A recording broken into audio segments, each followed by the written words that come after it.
अविनाश को जैसे ही पता चला कि बाबूजी की तबीयत बिगड़ रही है, वह बिना सोचे समझे जल्दी ही दौड़ पड़ा उन्हें देखने, अपने बड़े भाई साहब देवेंद्र के यहाँ। अंदर आते ही जो नजारा देखा, उसे देख वो भूत बन गया। बेचारे बाबूजी बाहर आंगन में खाट पर हाथ में बीज यानी हाथों का पंखा लिए हवा कर रहे थे। मैली कुचैली धोती पहने हुए थे। ऊपर भी जो बनियान डाल रखी थी, उसमें भी न जाने कितने छेद हो गए थे। भाई साहब के घर का गेट खुला ही रहता था, क्योंकि वहां पर बाबूजी जो थे, घर की रखवाली करने वाले।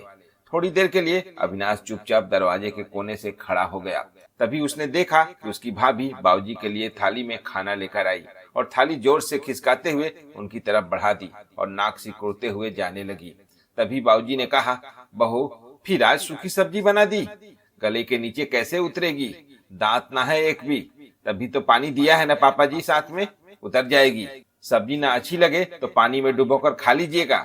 बाबूजी कुछ न बोले, भाभी अंदर चली गई। तभी अविनाश की नजर बाबूजी की खाट के नीचे रखी छोटी बाल्टी पर गई। शायद उन्हें उठने बैठने में समस्या आती थी, शायद तभी पेशाब उसी में कर लेते थे। इसी वजह से भाभी ने अपनी नाक पकड़ रखी होगी। अविनाश तुरंत बाहर आया और एक अमूल का पैकेट दही लेकर आ गया। उसने आकर बाबूजी की थाली में रख दिया। बाबूजी किसी तरह रोटी को मसल ही रहे थे।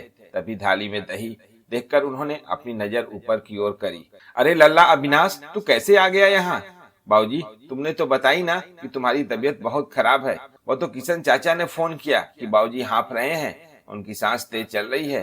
क्या हुआ बाबूजी, क्या तुम हमें अपना बच्चा नहीं समझते? अविनाश बोला।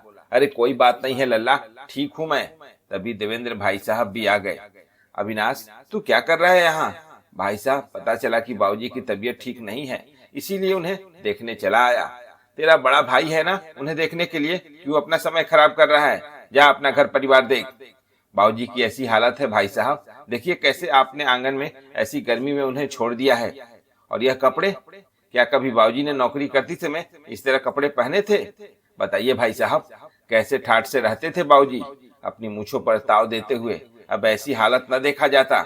भाई साहब सारी पेंशन आप ही तो रख रहे हैं बाबूजी की, तब भी यही हाल। और भाभी तो बोलकर गई कि पानी से रोटी खा लीजिए। क्या यही दिन देखने के लिए बाबूजी और माँ ने हमें पाल पोस कर इतना बड़ा किया कि आज आप इतने बड़े ओहदे पर पहुंच गए और मैं भी अपना पालन पोषण कर रहा हूँ? आपने ही कहा था कि मैं बड़ा हूँ, मैं लेकर जाऊंगा बाबूजी को। मुझे ना पता था कि आप पेंशन की लालच में उन्हें ले जा रहे हैं। उनका यह हाल कर देंगे। आज अविनाश को ना रहा गया और वो बोलता चला गया। देवेंद्र आपे से बाहर हो गया। उसने अविनाश के चेहरे पर जोर से थप्पड़ जड़ दिया। तभी अंदर से भाभी भी आ गई। सही किया, यह तो इसी का लायक है, बड़े भाई साहब से जवान लड़ा रहा है। अविनाश आंखों में आंसू भरे कुछ न बोला। चलिए बाबूजी आप मेरे साथ चलिए, मुझे नहीं चाहिए आपकी पेंशन। आपकी सेवा करने के लिए उतना ही काफी है जितना आपने बचपन से अभी तक हमारे लिए किया।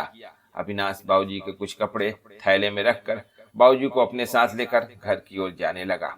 बाबूजी देवेंद्र के घर पर टकटकी की निगाह से देख रहे थे और अविनाश जैसे बेटे की ओर फक्र कर रहे थे कि चलो अंतिम समय तो कुछ सही से गुजर जाएगा। नहीं तो ये सोचा था किसी घर में इसी तरह से प्राण निकल जाएंगे।